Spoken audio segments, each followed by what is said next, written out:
It is an event for the queer community and a movement that is redefining culture, shifting norms and reimagining Johannesburg's nightlife scene to allow diverse freedom of expression through dance, music, art and community.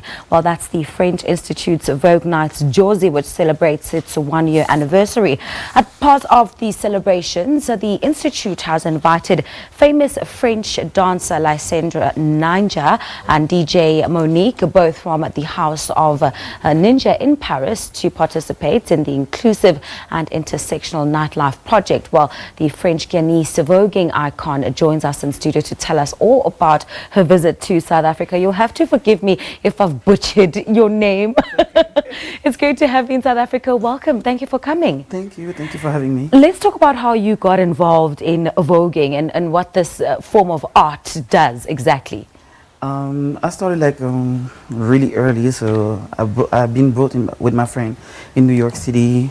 I was 13 in a club called the Clubhouse in New York City, and I just got in touch with the culture like this, and got in touch with voguing, just going through that club.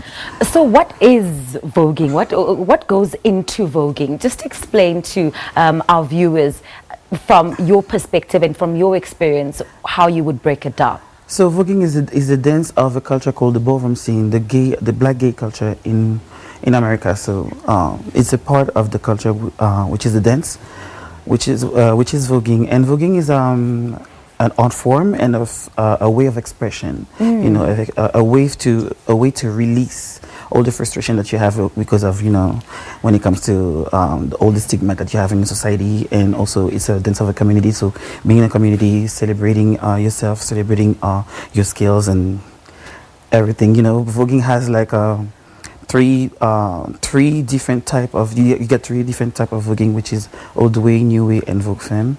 And yeah. That's amazing. Okay, so you started this whole thing in New York. Then you took it down to Paris. Yeah. Talk to us about how it was received in Paris and how different is that to New York? Okay, so France is a different system compared to the US, because the US is a very communitary system, and when you go to France, it's not the same. So when I arrived in France in 2005, it's also the year that YouTube came out, and some of the girls they saw voguing through YouTube, and the fact that I've been in touch with that culture, of course, you know, we started exchanging like this, and also it's also a way, because, you know, black people in France, they needed a way to express themselves, and they didn't have it. So it was also a way for them, a way to release everything that they couldn't say. It was also a way for them to release. And, you know, with my sister Modestefi, I didn't bring voguing into Paris, about the ballroom scene, because before you had like some people who was voguing like back in the days. But when I came out with my sister Modestefi Mizrahi, we created the space, the safe space called the ballroom scene for the girls. I absolutely love the whole idea of voguing, and now that I'm getting into it, it's just getting more and more interesting. Talk to us about what have been some of the highlights or some of the challenges in you establishing the House of Ninja. What the question is? What are some of the highlights and the challenges that you've had to face, especially when you started to establishing House of Ninja? Actually, it was before being a part of the house, because I am the first transgender who was like competing in hip-hop contest in Europe and all of that. So I created a lane for myself, but, you know, I also faced a lot of discrimination, persecution, and all of that. But also, it gave me strength for myself, you know, to elevate myself, kind of. And with the House of Ninja, being a part of the House of Ninja 2010, but I was in ballroom scene before. But I've been a part of it 2010, and that house chose me, and I choose them also. Wow. You know, it's a family, and through that house, I became the mother years after.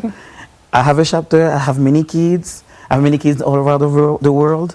You know, it's like, and the challenges is more like me with the kids, because when you're a mother, like it's not easy. I mean, at such a young age for myself, you have to achieve things for yourself. Absolutely. You have to be selfless.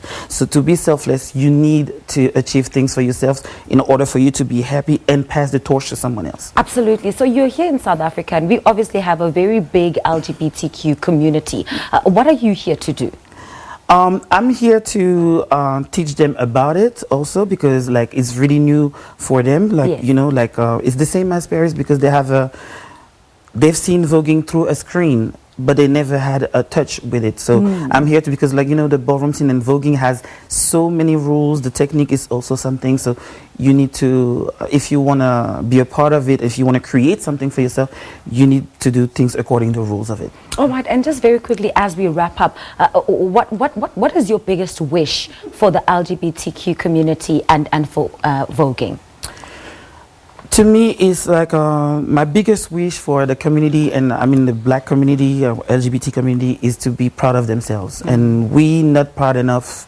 We always like let people choose for us, and we should choose for ourselves, and we should not face any any disregard because we choose to Be different, and we choose to not choose, but because we living our truth. Absolutely. Thank you so much. It's been such a pleasure chatting to you. Thank you very much. That's Lasseindra Ninja, who's a professional French queer dancer. She's in South Africa to participate in the inclusive and intersectional nightlife project called Vogue Nights. Jozi, now the French Guyanese voguing icon, will also conduct a walkabout at the market photo workshop, and that is happening on Tuesday.